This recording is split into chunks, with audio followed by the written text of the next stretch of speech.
I died on a Monday, betrayed by my sister, beaten by my husband, and forgotten by the world. But death gave me a choice, and when I opened my eyes I was 18 again. This time I can hear the lies people only think, and I won't be the weak sister anymore. She thought she fed me to a monster, but in this life I'll make that monster my sword, and I'll take back the crown she stole. I died on a Monday. The sky was soft and gray, the kind that makes you think something is watching. My breath rattled against the cold tiled floor of the estate my sister gifted me when she forced me into marriage. Gifted like one might toss a bone to a dying dog. I remember the scent of lavender and blood. I remember Ethan's final blow. But more than anything I remember Sophia's voice, high and triumphant. She was too weak for this world. She wasn't wrong. Back then I was Susan, the obedient daughter, the overlooked second sister, the pawn. The girl who baked cookies to feel useful, who smiled when her heart cracked just to keep the peace. The one who loved deeply, but was never truly loved in return. Sophia was everything I wasn't: bold, beautiful, and cruel. From childhood she thrived by dimming my light. Our parents? They only noticed her. I was the shadow she stepped on again and again. So when she seduced Thomas, my fiancé, the gentleman who once told me he'd build a garden just so I could sit in peace, I wasn't surprised. He told me he never loved me. And I believed her. Our parents praised the match. "It's only right," Mother said. "Sophia belongs to someone like Thomas. Not you." I didn't fight. I never did. They arranged for me to marry Ethan instead, Thomas's business partner. Tall, handsome, and vicious in the ways people applauded. "You'll learn how to be strong," my father told me. He was right. Just not in the way he imagined. Because death didn't come with a white light. It came with a choice. And when I opened my eyes again, I was 18. At first I thought it was a dream. My hands were soft and unscarred, the calendar on the wall read "for years ago," and outside cherry blossoms had just begun to bloom, the same day Thomas first asked me to walk with him. But the dream didn't end. I looked in the mirror and a younger version of myself stared back, wide-eyed and trembling. My heart beat faster and my body remembered everything the mind tried to forget. Every strike. Every betrayal. Every time I was called dramatic, sensitive, ungrateful. It's up now. I could hear the whispers behind their smiles. It started faintly. As Sophia passed my door I heard her voice, clear as crystal, but her lips never moved. "She still thinks he'll choose her." Pathetic. I froze. No one else heard it. But I did. I wasn't just reborn. I came back with a gift. I didn't scream or cry. I didn't confront her. That's the thing about pain. It teaches you patience. I'd learned my lesson in blood. And this time, I was going to play the game better than they ever could. I walked downstairs the next morning, my steps quiet. Mother sat at the breakfast table, criticizing the help as usual. Sophia twirled her spoon, smiling sweetly. "There she is," my mother said without looking up. "Have you finished your application for the music conservatory? Not that it matters. You'll probably drop out like everything else." "She should," Sophia said, tone syrupy. We wouldn't want her wasting anyone's time. But in Sophia's mind I heard it again. Let her dream a little longer. It's more fun when I get to crush her. My hands trembled beneath the table. Not from fear. From the thrill of knowing. This time I would not fall into their traps. This time I would let them dig their graves with their own lies. The first step in any war is silence. People reveal the most when they think no one is listening. I began keeping a journal, not of what they said aloud but of what I heard behind their words. Sophia's envy that Thomas once looked at me first. Father's disappointment that I was too much like my dead grandmother. "Kindness is weakness," he used to say. Mother's bitter regret that I wasn't as easy to manipulate. They didn't notice the change in me at first. I still smiled, still offered tea, still wore pastels and nodded when spoken to. But I stopped letting them twist me. And I watched. I watched as Sophia planned to seduce Thomas again, just like before. I watched as she slowly planted doubts about me in his mind. But now I knew every thought she had before she said a word. She wanted him. Not because she loved him. Sophia didn't love anyone but herself. But because she wanted what I had. What I loved. But I didn't love Thomas anymore. I didn't want him back. What I wanted was justice. And to get that I needed to let history repeat itself. Just long enough to twist the ending. A week later, Thomas invited us both to his lake house, just like before. My heart beat fast when I saw him, still warm-eyed, still soft-spoken. Still the man I once thought was my forever. But I no longer saw him through rose-tinted dreams. I saw the cracks now. The way he wavered, the way he listened too easily to Sophia, the way he never asked what I wanted. Sophia clung to his side like perfume. I stayed silent. He thought I was too naive to fight. That was her first mistake. That night, as we stood under the stars, Thomas approached me. "You seem different, Susan."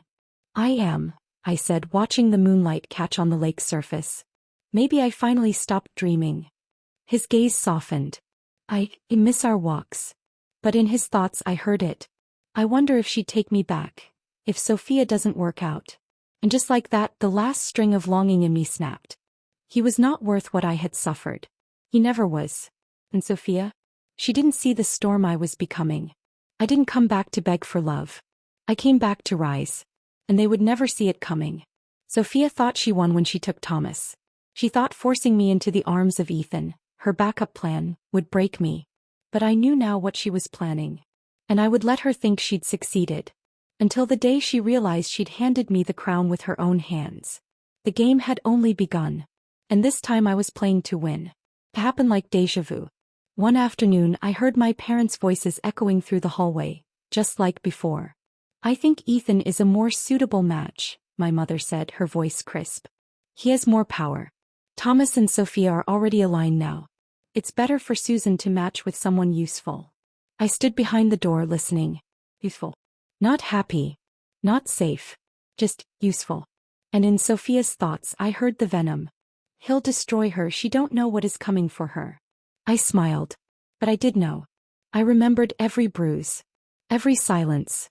Every scream muffled behind thick walls. And yet, I didn't feel fear. I felt clarity. That night I stared at the mirror.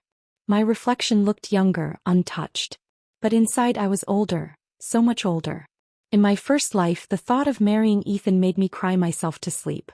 Now I stared at my own eyes and whispered, "Let her think she's winning." Because the marriage wasn't a trap anymore. It was my leverage. Ethan Blackwood. The name alone used to stir dread in the halls of the elite. A self-made mogul with a temper that left broken glass in his wake. They whispered about his ruthlessness, the mansion with no visitors, the women who never lasted. The announcement came fast. A dinner was held, quiet and controlled. Just family. Ethan didn't protest. He rarely did what he didn't plan himself. But I saw the calculation in his eyes when I walked into the room. He expected another passive bride. He didn't know I'd died once before at his hands. And lived to remember it. "I trust you'll be punctual," Ethan said as we discussed the date. I met his gaze. "Always. I don't run from fate." He stared at me. For a beat too long. And in his thoughts I heard, "What game is she playing?" Good. The wedding was fast, cold and clinical.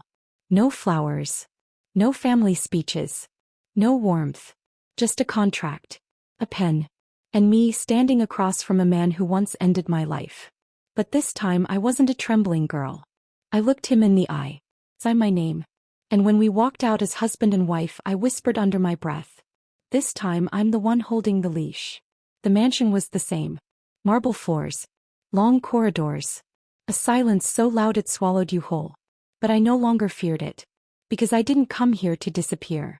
The first night in the mansion I heard Ethan's thoughts for the first time. "She's not trembling." Good. I hate weak things. Why does she smell like lavender and storms? This isn't the same girl they promised me. Struck me like a jolt. He didn't recognize my fear. Because I wasn't giving him any. And that, more than beauty, more than obedience, was what fascinated Ethan. He didn't speak much during dinner. Just watched. His fork moved with precision. Every gesture, every breath was control. But I caught it. A flicker in his mind. Who is she really? I wasn't just living in his home. I was studying him. Listening when he walked past, hearing the thoughts he never voiced. He was angry most of the time. But not at me. At them. They forced this match. Sophia's lies were thicker than poison. They think I'm too cruel to care. That last one caught me off guard. So Ethan didn't want this marriage either? He was just bound by it. Like me. The next morning I brewed his coffee the way he liked. 2 sugars, 1 cream. He narrowed his eyes when I said it before him. Who told you how I take it? I shrugged. I pay attention. He said nothing. But in his mind, she notices things. I hate that. I like that. Damn it. A slow smirk tugged at my lips. I was getting under his skin. Perfect. Days passed. I did not flinch. Not when he raised his voice during a call. Not when he broke a vase in the study. Instead, I entered with a broom, swept the shards, and said, "You missed a corner." He stared at me like I'd spoken Greek. That night, I heard his thoughts again. She doesn't fear me. She's not stupid, is she dangerous? And slowly he began testing me. Leaving sharp words. Lingering glances. Probing questions. And I answered each one with calm steel. One evening, during a thunderstorm, the power cut out. I was in the library, barefoot, a candle in hand. Ethan appeared behind me, his frame tall in the lightning flicker. "You're not afraid of storms?" he asked. I looked at him. "I've lived through worse." His jaw tensed. "Like what?" I turned to the window. "A wedding." Silence. Then, something shifted. Not in his voice. In his mind. "Who hurt her before me? Why does that make me furious?" That was the night the monster looked human. He didn't touch me. He didn't threaten me. He walked away. Quiet. Conflicted. That was when I knew. He wasn't the villain Sophia made him out to be. He was the weapon she tried to aim at me. But she never learned the first rule of war. Never hand a loaded gun to the girl you buried. Days later, Ethan called for me in the rose garden. I'd avoided it before. Roses reminded me too much of funerals. But I followed. And found him kneeling beside a wilted bush. "She used to come here," he said suddenly. "Sophia." My hands froze. She wanted to impress me. Said she loved roses.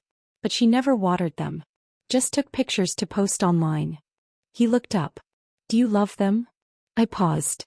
"They're beautiful. But they bleed when you touch them wrong." He smiled for the first time. "A real one. Like you." I stared at him. "You think you know me?" "I want to." But his thoughts betrayed him. "I've never met anyone like her. If she wanted to ruin me, I'd let her. God help me, I want her to." Ethan Blackwood was never meant to be my salvation. But in this twisted second life, he became my unexpected ally. I didn't fall for him. Not yet. But I saw the beginning of something more dangerous than hate. Mutual respect. And when you earn a monster's respect, you make him your sword. Sophia thought she fed me to a beast. But what she did was give me a throne. And this time when I rise, he'll burn down kingdoms beside me. Invitations were sent under Ethan's name, not mine.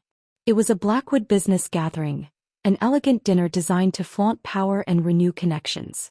Sophia's name wasn't on the guest list. But she came anyway. Because of course she did.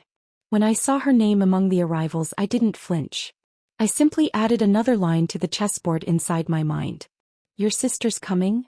Ethan asked, pouring himself a drink. "She doesn't miss opportunities," I replied lightly. His eyes lingered on my face. "Should I uninvite her?" I smiled. "No need. Let her walk in thinking she still owns the room." He watched me for a long moment. "You scare me sometimes." "Good," I said. "Fear keeps people honest." The Blackwood estate gleamed that evening, floor-to-ceiling crystal chandeliers, candlelight dancing across silverware, music drifting softly from a live quartet in the corner. Ethan looked like he was carved from power in his black suit, and I wore a deep emerald silk dress that left whispers in its wake. I could feel it, how people noticed me now. Not as the quiet, timid wife of a cold billionaire, but as someone who made even the monster seem tamed. We stood together as the guests arrived. I smiled, I listened, I nodded. And then, she arrived. Sophia waltzed in with a confidence she wore like perfume, loud, intoxicating, and overdone. She wore a champagne-colored gown that shimmered too aggressively as if it begged for attention. Her eyes found me instantly. She didn't blink. She wasn't used to seeing me this way, head high, no tremble in my voice, a hand gently resting on Ethan's arm. She walked over with a sweet smile that cracked beneath the surface like thin ice. "Susan," she breathed. "You look different." I tilted my head. "So do you? New fillers?" The room went still for a second too long. Ethan's lips twitched into something dangerously close to amusement. Sophia's smile faltered.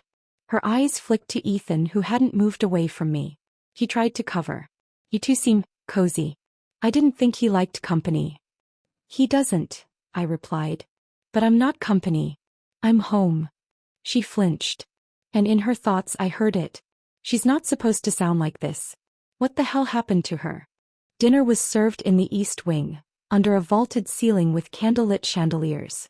Guests buzzed around us, but I kept my eyes on Sophia, watching her unravel in slow motion. She seated herself across from us, forced to watch me in the position she thought she'd claimed. Ethan, ever observant, leaned in. Is she always this obvious? She's used to playing checkers, I said. I play chess now. He gave a low laugh that made Sophia's jaw tighten. Every moment of silence between them grew heavier, more telling. I heard Thomas recently ended his engagement, Ethan said suddenly, eyes on his wine. Shame, isn't it? I could feel the tension spike from across the table. Sophia's voice was honey-dipped. Oh, I hadn't heard. But her thoughts screamed. No, no, no. He wasn't supposed to say that here. In front of her. Why does he know? Did Susan tell him? Of course I had. I leaned back, sipping from my glass.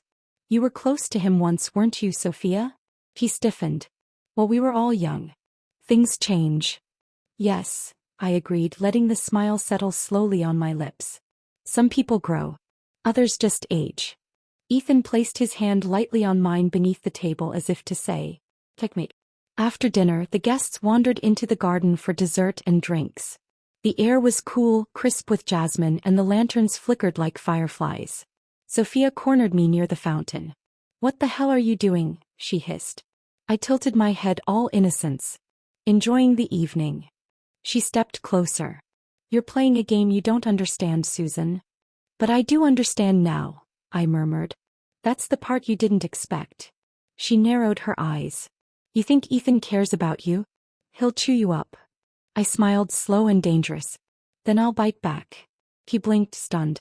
And then I leaned in, dropping my voice. You handed me to him thinking he'd destroy me. But look at me, Sophia. I'm not broken. I'm wearing diamonds, standing beside the most feared man in this city, and I'm not afraid of you anymore. Her lips parted, speechless. For the first time I saw it. Fear. Real bone-deep fear. Because she knew. I wasn't the weak sister anymore. Ethan found me afterward, alone near the rose arches. He handed me a drink. She looked ready to murder someone, he said. I'd like her to try, I replied, taking the glass. He studied me. Why do you want her to hate you this much? I looked up at him. Because if she hates me, she's watching me. And if she's watching me, she won't see what I'm really doing. And what's that? He asked, voice low. I turned my gaze toward the stars. Rewriting the story. He was quiet for a long moment. Then, almost reverently, he said, You're not what I expected. I know, I said. In his mind, I heard the truth. I don't want to hurt her anymore. God help me, I want to protect her. Later that night, in our bedroom, he stopped in the doorway. You're not afraid of me, are you? I met his gaze in the mirror. No. I was afraid of dying without ever being seen. He stepped closer. And now I'm the one watching. His hand brushed my shoulder, gentle, almost tentative. Sophia doesn't know what you've become. She will, I whispered. Soon. And in his mind I heard, whatever she needs, I'll give it to her. Even if it means going to war with her sister. The dinner wasn't just a gathering. It was the first move in a larger war. Sophia came in expecting to gloat. She left shaken, unsure, and angry. But that was just the appetizer. Because I wasn't just taking back what she stole. I was making her watch me thrive with the very man she tried to use as a weapon. And this time my smile was no longer for peace. It was the sharpest blade I owned. The morning after the dinner, Sophia sent roses to the estate. A dozen white ones, pure, sharp, and symbolic. No note. No name. Just a single line written in perfect cursive on a card. Even thorns look pretty in candlelight. I smiled as I tucked the card into the fire. Ethan had noticed the delivery, his eyes cold. Trying to rattle you? She thinks roses still scare me. He arched an eyebrow. Do they? Only when they come from her. He leaned in, brushing hair from my shoulder, his voice a whisper. Then I'll make sure she never sends them again. By then word of the dinner had spread like wildfire. Sophia hated that I was suddenly visible, admired, and perhaps worst of all, untouchable under Ethan's shadow. So she did what she always did when she felt threatened. She played dirty. I wasn't surprised when I received an urgent call from a charity board I'd just joined. Something about missing documents and unauthorized donations linked to my name. A clever scheme. A forged trail. Subtle enough to raise doubt. Loud enough to cause embarrassment. It had Sophia's fingerprints all over it. Ethan was in his office when I came in, the air still with tension. "They're accusing me of embezzling," I said calmly. He didn't look up from his computer. "Who's they?" "The Board of Elysian Hearts." His hand stilled on the mouse. Slowly he looked up. "That's the same board your sister donated to last month." "Exactly." He leaned back. "Let me handle it." I hesitated. "You don't need to." "I'm not doing it because I need to," he said, his voice steady. "I'm doing it because I want to." And in his thoughts I heard, "She's not going down for this. Not while I can still burn it all to the ground." 2 days later, Ethan walked into the board meeting uninvited. He wore midnight black, confidence stitched into every inch. The board members straightened in their seats. Whispers rose. "Mr. Blackwood?" the chairman sputtered. "This is..." Ethan raised a single hand. "Your allegations against my wife are not only false, they're sloppy. I ran an internal audit. Traced every cent. The transaction you flagged as unauthorized." He turned his laptop around. It was processed using Sophia Whitmore's IP address. From her private office. Gasps. One woman's hand flew to her mouth. Another stared at the screen as if it had slapped her. "Now," Ethan continued smoothly, "if anyone here would like to retract their accusations, I'm sure my lawyers will appreciate your promptness." Silence. Then the chairman cleared his throat. "Of course. Our deepest apologies, Mrs. Blackwood. There must have been a mistake." "No mistake," I said, standing beside Ethan. "Just a familiar pattern." As we walked out, Ethan's fingers brushed mine, barely noticeable but electric. "You didn't have to come," I murmured. "I know," he said. "But I couldn't stay away. Sophia called me that night." I didn't answer. She texted instead. "You think he'll protect you forever? Wait till you disappoint him. He'll crush you like the rest." I stared at the screen for a long time. Then I replied, "You already tried that. And I'm still standing." Her response was instant. "You're not standing. You're just in his shadow." I didn't reply. Because I knew something she didn't. Ethan wasn't casting a shadow. He was clearing the path. Later that week, Ethan joined me in the garden. He rarely left the office during the day, but today he looked different. Lighter, as if something had lifted. "I bought something," he said casually. I looked up from pruning. "Another company?" He chuckled. "No. A painting." "A painting." He pulled out his phone, turned the screen toward me. It was a delicate piece. Stormy skies, soft light, a woman walking alone on a cliffside, her hair blowing behind her like fire. "It reminded me of you," he said simply. I didn't speak. But in his thoughts I heard. Alone. Beautiful. Dangerous. Strong. That's her. That's Susan. I wanted to say something. I wanted to ask what we were becoming. But the words stayed behind my lips, caught between old wounds and new fire. Ethan didn't press. He just sat beside me, our silence soft with unspoken things. And in that moment I realized something that scared me more than my sister, more than my past. I was starting to trust him. Not because he'd earned it, but because for the first time in my life someone was choosing me without asking me to shrink. Sophia, of course, couldn't let that stand. So she went further. She leaked photos to the press. Old, edited shots from a drunken college party, twisted to make it seem like I'd once stolen from a friend. She even fed anonymous quotes to gossip columns, calling me a gold digger who trapped Ethan into marriage. The headlines were brutal. The comments worse. But when the articles came out, Ethan did something she didn't expect. He posted a photo of us, just me laughing in the kitchen, no makeup, flour on my cheek. And the caption? "Let them talk. I know the truth." The internet exploded. Not with hate but with praise. Admiration. Suddenly I wasn't a scandal. I was a mystery. And Ethan Blackwood? He just made it clear I was untouchable. Sophia showed up at our gate 3 days later. I met her at the front door, calm and composed. You used to be nothing, she spat. And yet, I said softly, you can't seem to stay away from me. You think you've won? I tilted my head. You haven't even seen what winning looks like. She scoffed. He'll get tired of you. Maybe. But even if he does, I'll still be standing. And you'll still be hiding behind lies. He tried to slap me. The hand never landed. Ethan caught her wrist midair. His voice was ice. Touch her again and I'll ruin you so thoroughly, not even your family will remember your name. Sophia yanked her hand back, shaking. You don't scare me. You should be terrified, he said. Because I used to ignore you. Now I see you clearly. She fled. And for the first time in my life I felt safe. Not because a man protected me, but because I had chosen the right time to let someone in. Sophia tried to drag me through the mud. But this time I didn't just walk away clean. I walked away shining. She thought Ethan would be my downfall. She never imagined he'd become my sword. No. Now she knew something dangerous. That I wasn't afraid of her. That I had power. And worse. That I had love growing where she tried to plant poison. The final step wasn't revenge. It was reclamation. To take back what she thought I'd never want again. Not just my reputation or dignity. But my future. My own name.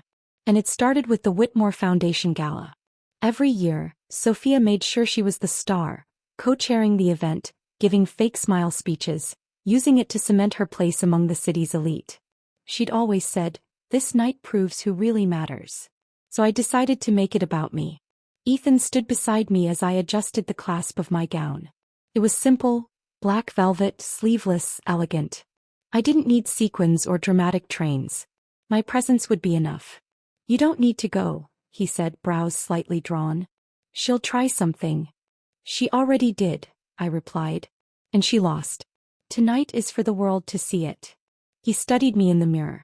You don't look angry. I'm not. Then what are you? I turned to face him calm. Ready. And in his thoughts, I heard the quiet awe he didn't voice. She doesn't burn like fire. She freezes like winter.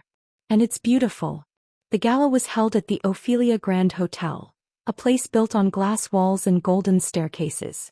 Flashbulbs burst the moment we arrived. All eyes turned. And for once I didn't flinch. I felt them watching. But more than that, I felt her watching. Sophia's smile nearly cracked when we entered. She wore crimson, bold, attention-seeking like a flare in the night. Her eyes swept over me like daggers looking for a wound. But I gave her nothing. She walked toward us, forced to pretend civility. Susan, she cooed. That's a brave choice of dress. Thank you, I said.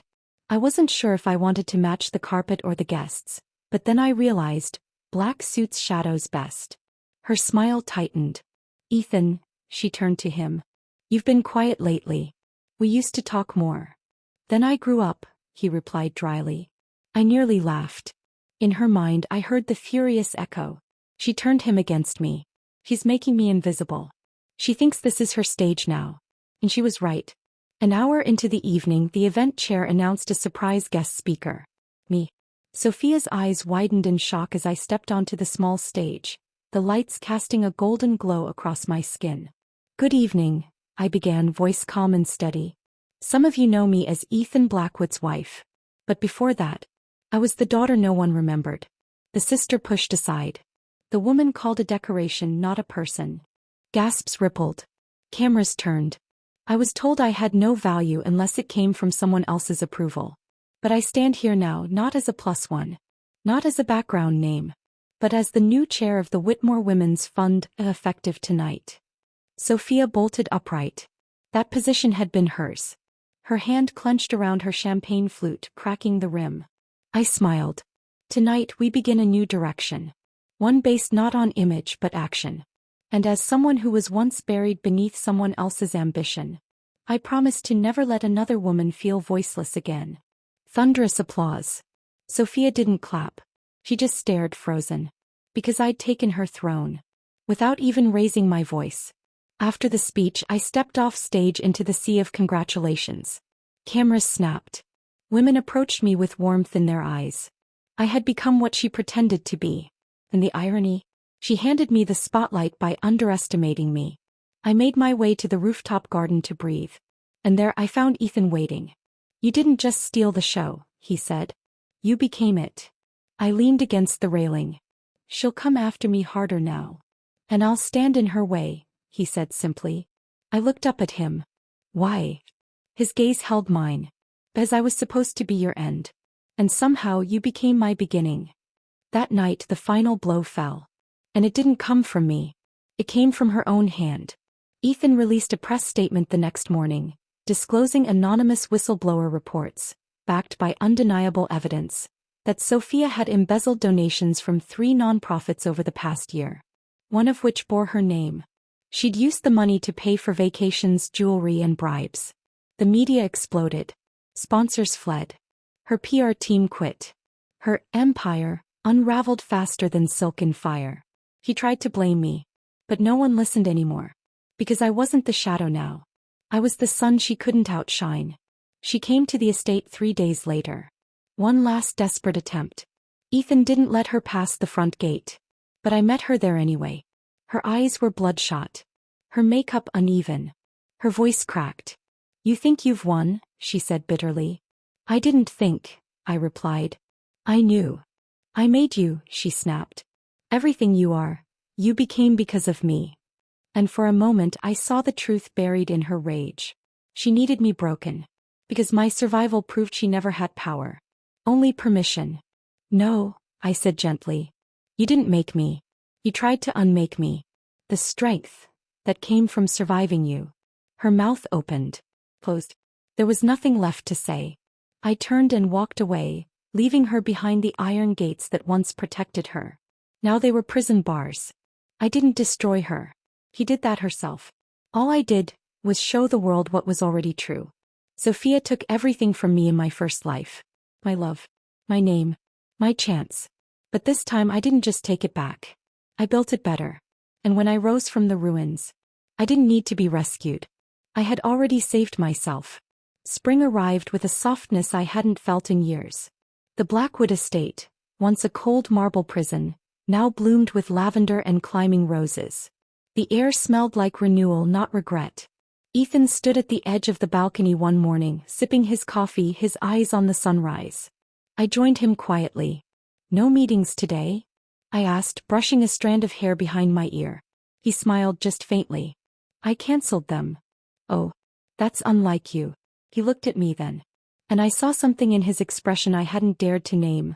Warmth, gentleness, and something else, almost like fear. "I have something I want to say," he said, his voice low. And I didn't want any distractions. I turned to face him fully, heart tightening. I was raised to believe power was everything. That feelings were a weakness. That love was a transaction, he said. "But then you came into my life, not as the woman I wanted, but the one I needed. And you broke every rule I had." He set his cup down, reached for my hand. "I don't want to be a shield anymore. I want to be yours. If you'll have me."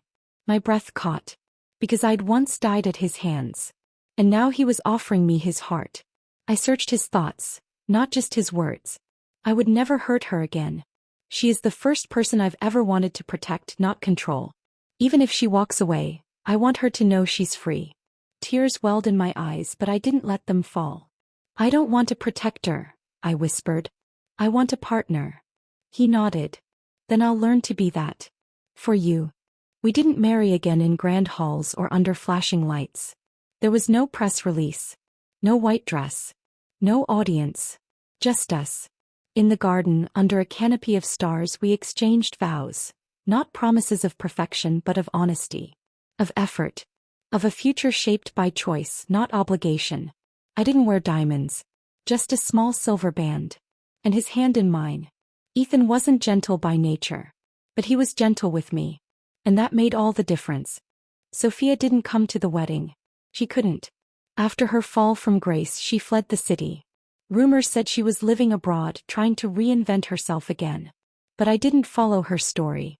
Not because I forgave her. But because I didn't need to hold on anymore. Some battles end not with a final blow, but with walking away. I focused on rebuilding what she tried to steal. Myself. I founded my own nonprofit, the Rebirth Initiative, offering safe spaces and legal aid to women trapped in toxic marriages and family structures. The irony wasn't lost on me. I had once been exactly that woman. But now I had become the one reaching back with a hand. Ethan supported me quietly. He never tried to take credit. Never sought to steer my vision. Instead, he built us a home where silence didn't mean suffering. Where presence didn't come with pressure. At night we would talk for hours. About things we once buried deep. I told him about the first time Sophia locked me in a closet during a storm just to hear me scream. He told me about the first time his father slapped him for crying. We both came from poison. But we were planting something else now. One evening, months later, as I sat on the garden bench reviewing grant applications, Ethan knelt beside me, slipping a small box into my lap. "What's this?" I asked. "Not a ring," he smirked. "You already have one of those." Inside was a necklace, simple, elegant, and engraved on the back. My equal. My peace. I stared at it for a long moment. "You once said I was your end," I murmured. "And you became my beginning," he said softly. "I was reborn once in pain. But I stayed alive through purpose. I didn't rebuild my life to prove a point to my sister. I rebuilt it because I deserved to live a life where love didn't mean sacrifice, and power didn't come from cruelty." Sophia thought she pushed me into darkness. But what she really did was awaken the light I never knew I had. And in the end, I didn't just survive the monster. I married the man who learned how to become human. Because of the woman who refused to stay broken. I was reborn. And this time, I chose love for myself. The end.